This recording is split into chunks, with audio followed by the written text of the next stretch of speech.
कंचन राज मुजफ्फरपुर।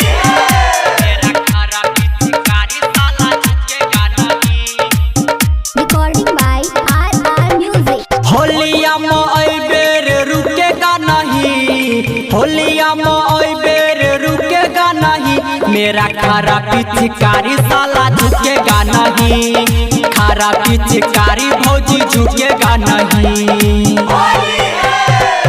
रंग डालब ना कि छूटेगा नहीं, रंग डालब ना कि छूटेगा नहीं, मेरा खारा पिचकारी साला झुकेगा नहीं, खारा पिचकारी भौजी झुकेगा नहीं।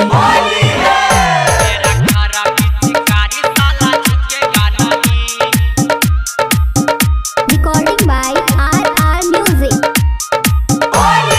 डीजे कंचन राज मुजफ्फरपुर।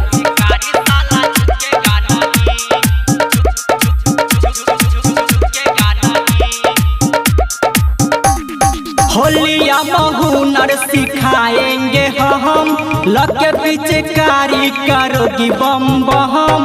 होलिया में हुनर सिखाएंगे हम, लगे पिचकारी करोगी बम बम। सूरज करब तारुकेगा नहीं, सूरज करब तारुकेगा नहीं, मेरा खारा पिचकारी साला झुकेगा नहीं, खारा पिचकारी भौजी झुकेगा नहीं।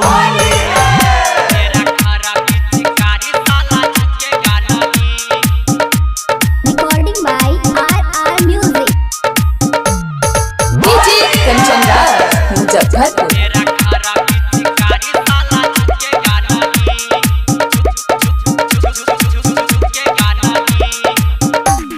राइटर राजा करेगा शुरुआत, प्यारे लाल और शिव शंकर के साथ। राइटर राजा करेगा शुरुआत, प्यारे लाल और शिव शंकर के साथ।